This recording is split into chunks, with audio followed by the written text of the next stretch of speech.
Good morning, all of you.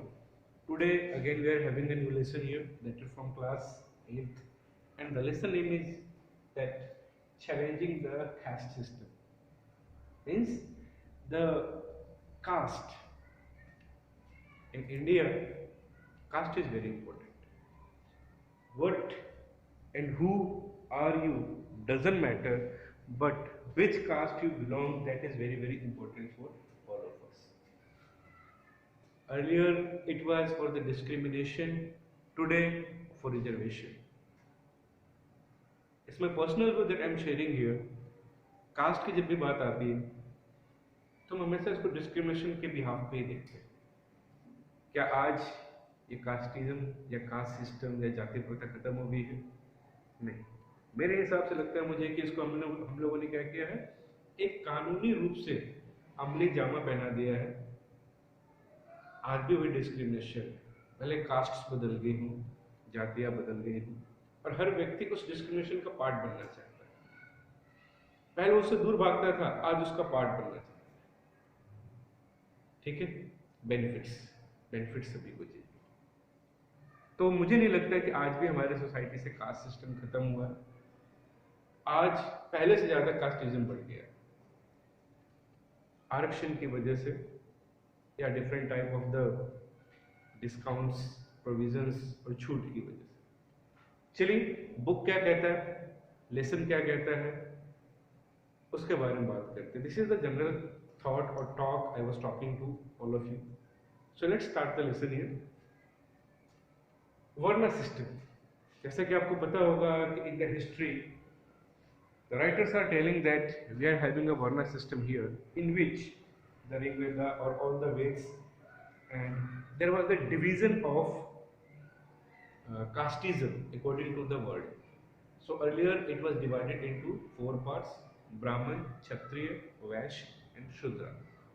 ठीक है, ये 4 कैटेगराइज था। ब्राह्मणों के लिए क्या था, पूजा पाठ या फिर the treatment of the people, इलाज विलाज जो भी था, वेदों का ज्ञान पढ़ना लिखना। क्षत्रिय, they were the kings, they were ruling over the country. Vaishya, they were the businessmen who at time they used to do the business and all the important works. And then the turn is coming for the Shudra. They were having the daily types of the work, living work and all the things. So on that time, Varna system was best society and it was based on the work. Which type of the work you are doing, it was based on that. कि आप किस तरीके का काम करते हैं, उसके ऊपर ये वर्ण सिस्टम चलता था, जिसको आगे चल के जाति में कन्वर्ट कर दिया और फिर उसके बाद जो इश्यू हुए वो। ठीक है, इमरजेंस ऑफ द कंसेंसस, यानी लोगों को कब पता लगा कि हमें भैया ये जाति प्रथा गलत है या सही है, इसके खिलाफ आवाज उठानी चाहिए।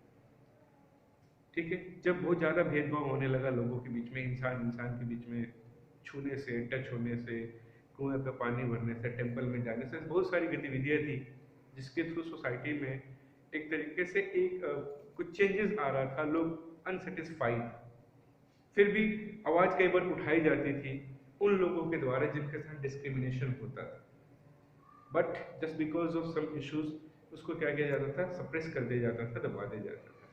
फिर ऐसे करते करते 17th-18th सेंचुरी तक आते आते काफी सारे लोग जिन्होंने थोड़ी बहुत पढ़ाई कर ली, उन्होंने इस कास्टिज्म के खिलाफ आवाज उठाई, और इन आवाज उठानों में सपोर्ट करने में अपर कास्ट के लोग ही ज्यादा थे, जिन्होंने देखा कि नहीं, दिस इज रॉन्ग। अगर इंसान होने के नाते इंसान के साथ ऐसा बिहेवियर होता है, दैट इज रॉन्ग। तो उन्होंने उन मूवमेंट को सपोर्ट किया, बोला कि गलत है, और अपनी ही कास्ट, अपनी ही जाति के अगेंस्ट में वो खड़े हो गए, क्योंकि उनको न्याय दिलाना था, उनको अधिकार दिलाना था, उनको अच्छी जिंदगी दिलानी थी। ठीक है, तो हर सिक्के के 2 पहलू होते हैं, तो उसको हमें समझना चाहिए।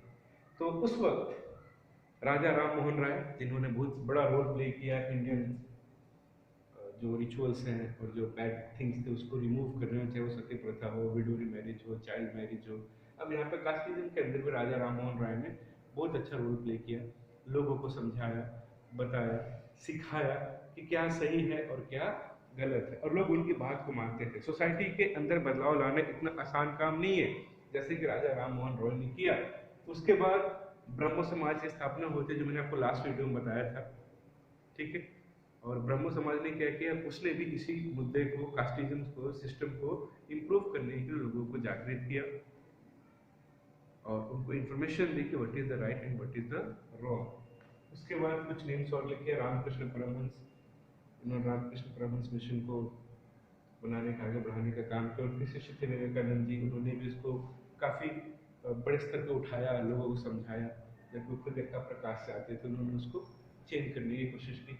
विद्यासागर जी थे, और ऐसे बहुत सारे नाम हैं जिनको मैं ले भी नहीं सकता, या हम गिनते गिनते कम पड़ जाएंगे। या वो लोग जिन्होंने, या जिनका नाम यहाँ पे नहीं, उन लोगों ने सबने मिलकर उस दौर के अंदर जब इतना ज़्यादा कस्टम फैला हुआ था, इतनी ज़्यादा जाति प्रथा थी, उस दौर के अंदर इन लोगों ने क्या किया, जनता के सामने जाके अपने विजन को रखा। लोग क्रिटिसाइज करते थे, गालियाँ देते थे, मारते थे, पिटाई होती थी और पता नहीं क्या क्या कहा जाता था, फिर भी लोगों को समझाने का काम इन्होंने किया। ठीक है, और बहुत ही शांति प्रिय तरीके से लोगों को मोटिवेट करते थे, इम्प्रेस करते थे, और उन लोगों के साथ जिनके साथ प्रॉब्लम थी या जो प्रॉब्लम क्रिएट करते थे, उन दोनों को साथ बिठा के बात को सॉल्व आउट करने की कोशिश करते थे। कुछ सफल हुए पूरी तरीके से। ठीक है, आगे चलते हैं। द क्रिश्चियन मिशन, इसी बीच हमारे इंडिया में ब्रिटिशर्स हम कॉलोनी बन गए, उपनिवेश बन गए, अंग्रेजों ने यहाँ पर शासन करना शुरू कर दिया। तो उन्होंने भी बहुत अच्छा रोल प्ले किया, भले अपने फायदे के लिए किया हो, हमें डिवाइड एंड रूल के लिए किया हो, फिर भी कहीं ना कहीं उन्होंने इन मुद्दों के ऊपर कोशिश की कि हमारे को क्या किया जाए, थोड़ा सा सर्कुलेट करके, एजुकेट करके प्रॉब्लम को सॉल्व आउट करने की कोशिश की जाए। क्योंकि अगर हम खुद ही लड़ते रहेंगे तो उनका काम कैसे करेंगे, फायदा उनका ही था, पर उनके फायदे के चक्कर में हमारे यहाँ पर भी काफी सारी चीजों को फायदा पहुंचा। तो कश्मीरी मिशन जो थे, मिशनरीज जो थे, उन्होंने क्या किया, स्कूल्स खोले, अपने स्कूलों में इंग्लिश एजुकेशन को लेके आए, जहाँ पे इस तरीके का डिस्क्रिमिनेशन नहीं था। ठीक है, एजुकेशन सिस्टम को पैटर्न को इस तरीके से बनाया गया कि सभी लोग उसको पढ़े, जॉब्स के अंदर इक्वलिटी ला दी, समाज के अंदर कोई छेड़छाड़ नहीं था। But if you are going to take the education in missionary the school, उनके फिर उनके लॉ एंड ऑर्डर्स को फॉलो करना पड़ता था। प्रेयर होते थे, सब लोग एक साथ खड़े होते थे, अलग अलग तरीके से प्रेयर होती थी। तो उस जगह पे इक्वालिटी का अनुभव होता था लोगों को, क्योंकि हमारे समाज में क्या होता था, कैटेगराइज था, तुम यहाँ से आ नहीं जा सकते, तुम ये नहीं कर सकते, तुम वो नहीं कर सकते। वहाँ पे ऐसा नहीं था, जो था सबके लिए सेम था, जो नहीं था वो भी सबके लिए सेम था। तो लोग जो क्रिश्चियनिटी थी, क्रिश्चियन मिशनरीज थे, इन लोगों ने भी क्या किया, लोगों को बताने, समझाने, सिखाने का काम किया। बहुत सारे लोग उस वक्त कन्वर्ट होकर क्रिश्चियन भी बन गए, जो लोअर कास्ट से आते थे अपनी प्रॉब्लम्स की वजह से। तो इस तरीके से थोड़ा बहुत सॉल्व आउट करने की कोशिश की उन्होंने। फिर आगे बात करते हैं ऑर्गेनाइज कास्ट मूवमेंट।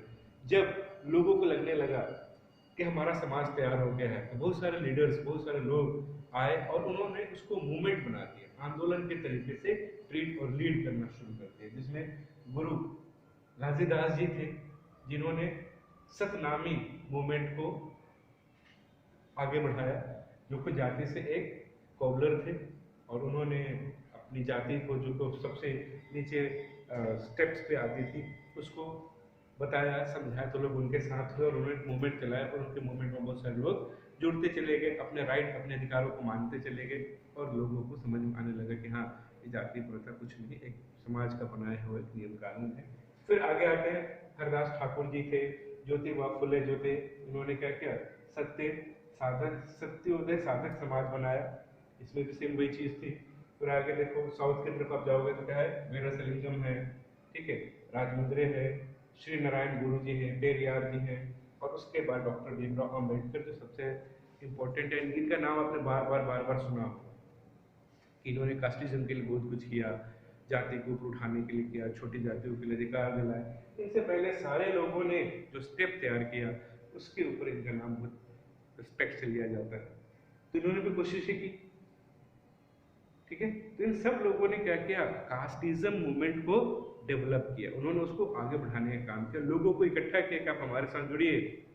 जब हम जुड़ेंगे, अपनी आवाज को उठाएंगे, और उनके साथ बहुत सारे लोग अपर कास्ट, ज्यादातर जो व्यक्ति थे वो कहाँ से थे, अपर कास्ट से ही आते थे, जिन्होंने क्या किया था, ऐसे मूवमेंट को सपोर्ट किया, ठीक है। उसके बाद British government and caste system. अब बात कर लेते हैं, जब अंग्रेजों का शासन हिंदुस्तान में था तो उन्होंने कुछ किया, उन्होंने कुछ नहीं किया। ना तो उन्होंने उसको रोकने की कोशिश की और ना ही उन्होंने इसको बढ़ाने की कोशिश की, बल्कि इसका मैनिपुलेशन करके अपने लिए यूज किया। उन्होंने देखा कि भाई हिंदू समाज या फिर हिंदुस्तानी समाज हिंदू मुस्लिम जातियों में टूट रहे हैं, बढ़ रहे हैं, तो उन्होंने ऐसी पॉलिसीज लाई जिसकी वजह से कास्ट डिस्क्रिमिनेशन और बड़ा कम होने हो जाए। क्या हुआ? कास्ट डिस्क्रिमिनेशन और बड़ा, ताकि हम लोग इकट्ठे होके इनके साथ फाइट ना कर सके। और उन्होंने फेवर करना शुरू कर दिया, कभी इस कास्ट को, कभी उस कास्ट को, कभी उस कास्ट को।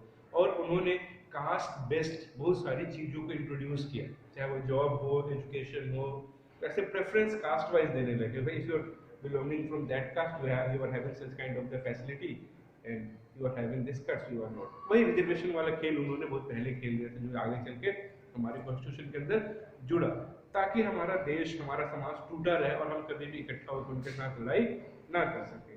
तो ब्रिटिशर्स के रोल की बात करें हम लोग, कास्टिज्म सिस्टम की बात करें हम लोग, तो ब्रिटिशर्स ने ना तो रोका ना ही उसको बहुत ज्यादा सपोर्ट किया, क्योंकि उनको दोनों तरफ से फायदा हो रहा था। रोकते तो वो कास्ट नाराज हो जाती, सपोर्ट करते तो वो कास्ट नाराज हो जाते, तो न्यूट्रल है। आज के नेता भी यही काम करते हैं, आप देख सकते हो। जो पॉलिटिक्स के तरीके से उन्होंने खेल खेला, जिसका फायदा उन्होंने लगभग 100-150 सालों तक लगातार उठाते रहे, तो हमारा देश कब का आजाद हो गया होता। पहले हम हिंदू मुसलमान में लड़ रहे थे, फिर कास्टिज्म में लड़ने लगे, आज भी इसी की लड़ाई है। ठीक है, आगे चलते हैं। गांधी जी आइडिया, गांधी जी ने देखा कि अंग्रेज तो अपना पत्ता खेल गए, कास्टिज्म को उन्होंने ब्रेकआउट कर रखा है, उसके बिहार को रूल कर रहे हैं। तो महात्मा गांधी ने एक बोला कि हमें सबसे पहले अपने जो कास्टिज्म है ना उसको दूर करना पड़ेगा। तो उन्होंने क्या किया, जो लोअर कास्ट थी उनको उन्होंने एक वर्ड दिया, दैट इज हरिजन, कि हम सब हरि की संतान है, ये भी हरि की संतान है, हम भी हरि की संतान है। तो इंसान के सामने फर्क नहीं होना चाहिए, हम सबको भगवान ने पैदा किया है, हम सब लोग एक समान है। तो उन्होंने हरिजन वर्ड दिया, और उसके बाद उन्होंने हरिजन बस्तियों में जाके जगह जगह पे अपने हाथ से बहुत सारे काम किए, और उनको लगा कि वे महात्मा गांधी सही केयर कर रहे हैं, और अपर कास्ट और लोअर कास्ट को एक साथ लेकर अपने मूवमेंट को चलाने की कोशिश की। और इसी वजह से महात्मा गांधी इतना फेमस थे लोअर कास्ट में भी और अपर कास्ट में भी, जिसकी बदौलत हिंदुस्तान को आगे चल के बहुत सारे रेवोल्यूशन या फिर मूवमेंट के अंदर होल कंट्री ने सपोर्ट किया, जिसका कारण यही था महात्मा गांधी का आइडिया ये। ठीक है, तो इस तरीके से आपका पूरा लेसन इन चीजों को एक्सप्लेन करता है। ठीक है, तो आज भी हमारे देश के अंदर कास्टिज्म है। जरा कल्पना कीजिए, कास्ट के बिहाफ पे पॉलिटिकल पार्टियां हैं, कास्ट के बिहाफ पे रिजर्वेशन मिलता है, कास्ट के बिहाफ पे लोगों को स्कूल में एडमिशन मिलता है, कास्ट के बिहाफ पे लोगों को नौकरी मिलती है। ठीक है, कास्ट के हिसाब से आपको देखो कई जगह पे फैसिलिटीज मिलती है। तो क्या आज कास्टिज्म खत्म हो गया? सोचने वाली बात है। आज से 200 साल पहले जो कास्टिज्म था, क्या आज नहीं है? आज भी वही कास्टिज्म है, आज भी उसी चीज की प्रॉब्लम है जो पहले थी, बस तरीके बदल गए। क्यों उन्हें हम इस कास्टिज्म को हमेशा हमेशा के लिए हटा देते हैं? आप एक तरफ कहते हो कि जाति के आधार पर भेदभाव नहीं होना चाहिए, वही हमारा कॉन्स्टिट्यूशन भी जाति के आधार पर भेदभाव करता है। ठीक है, तो मुझे समझ में नहीं आता कि किसकी मान है। क्या उन सारे इन लोगों ने जो मेहनत किया था कास्टिज्म को हटाने के लिए, क्या वो गलत थे? क्या वो आज हैप्पी फील करते होंगे जब ये देखते होंगे? आप खुद सोच सकते हो इस चीज को। और जिन लोगों के लिए रिजर्वेशन या कास्टिज्म के लिए काम किया गया था, क्या उनको वाकई में वो जरूरत मिली?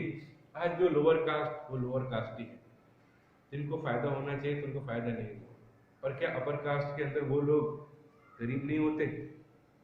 क्या उनके पास में सारे रिसोर्सेज हैं जिससे अपनी लाइफ को पूरी तरीके से जी सकते हैं?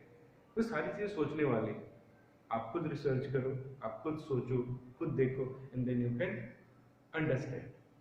ठीक है, so this is the video that I am making you for the information, and whatever I am sharing here that is my personal view.